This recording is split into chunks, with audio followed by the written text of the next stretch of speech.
ఇక్కడ ఇంకొక ప్రశ్న లేవనెత్తారు.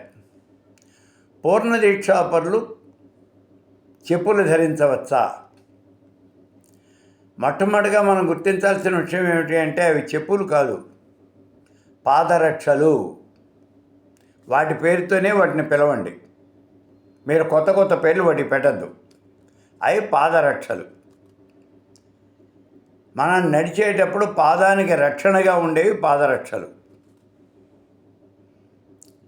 మన శరీరానికి రక్షణ అనేది మనమే ఏర్పాటు చేసుకోవాలి కదా.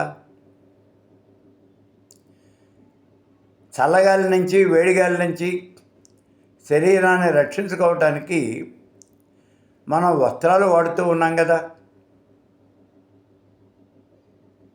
అలాగే ఈ శరీరం పవిత్రంగా ఉండడం కోసమని రుద్రాక్షలు వాడుతూ ఉన్నాం.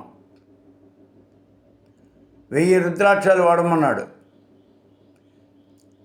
తలకి చుట్టుకునేవి, మెడలో వేసుకునేవి, చేతిలో కట్టుకునేవి, నడుము కట్టుకునేవి, ఇట్లా మొత్తం కలిపితే 1000 రుద్రాక్షలు ఉండాలి శరీరం మీద అన్నాడు. మరి వెళ్ళి వాడుతున్నాం కదా. మనం వాడకపోవచ్చు, అడవిలో ఉన్నటువంటి ఋషీశ్వరులు మునీశ్వరులు వాడుతున్నారు కదా. మరి వాళ్ళు అడవుల్లో తిరిగేటప్పుడు వాళ్ళంతా పూర్ణదీక్షాపరులే.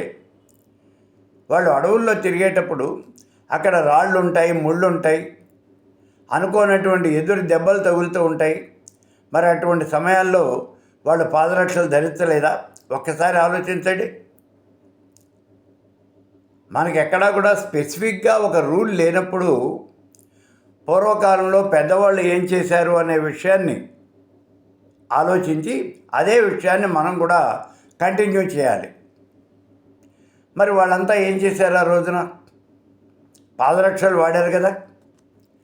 అయితే ఆ రోజుల్లో ఇప్పుడు మనం వేసుకుంటున్నటువంటి సింథటిక్, ఈ ఫైబరు, ఇట్లాంటి చెప్పులు లేవు. అప్పుడు వాళ్ళు ఏం చేశారు మనకి తెలుసు. తాటి కమ్మలు, ఆ తాటి కమ్మల్ని అవే చీల్చేసి చెప్పులుగా వాడుకున్నారు. దానికి తాళ్ళు కట్టి కాళ్ళకు కట్టేసుకున్నారు. అవే చెప్పులుగా వాడుకున్నారు. వాటితోనే ఎక్కడికైనా నడిచెళ్ళారు. ఎప్పుడైనా సరే ఆ తాటి కమ్మలు అనేవి ఆ చెప్పులు అలా ఉండేవి. కాబట్టి ఇక్కడ మనం కూడా ఈ పాదరక్షలు అనేవి తప్పనిసరిగా వాడవచ్చు పూర్ణదీక్షాపరులు అయినప్పటికీ కూడా. ఇందులో ఏ రకమైనటువంటి చెడు కూడా లేదు, ఆక్షేపణ అనేది అంతకన్నా లేదు.